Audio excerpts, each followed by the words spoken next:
নমস্কার, আমি বিশ্বজিৎ আর বিশ্বজিৎ ট্রান্সফরমেশন আজকে ডে 21। তো এটা স্কোয়াড তোমরা দেখতে পাচ্ছ, স্কোয়াডটা পুরোপুরি হচ্ছে না, প্রপার বসা হচ্ছে না, কারণ তার আগে আমি অনেকগুলো সেট করেছি। অনেকগুলো সেটের অনেকগুলো রেপিটেশন করার পরে লাস্টে ড্রপ করছিলাম। আমি ফেলিওর অবধি আমি গেছি, যতটা আমার মধ্যে শক্তি ছিল পুরোটাই আমি স্কোয়াডেই প্রথমেই শেষ করেছি। তারপরে 1 মিনিট রেস্ট নিয়ে দুটো ভাইয়ের সঙ্গেই করলাম লাঞ্চেস, দু পায়ে ওয়েট বাড়িয়ে বাড়িয়ে করলাম। তারপরে হ্যামস্ট্রিংয়ের জন্য এই ব্যায়ামটা করলাম, খুবই ভালো। এবং তারপরে করলাম কাপ মাসেল। কাপ মাসেল খুব ইম্পর্টেন্ট একটা পার্ট।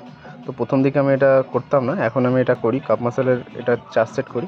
তারপরে শুরু করলাম শোল্ডার, বসে বারবেল প্রেস করলাম। তারপরেই করলাম ডাম্বেল ল্যাটারাল সাইজেস, তো এটা 4 সেট করলাম।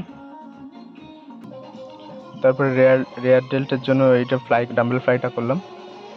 তারপরে সার্ভস করে আজকের ওয়ার্কআউটটা শেষ করলাম।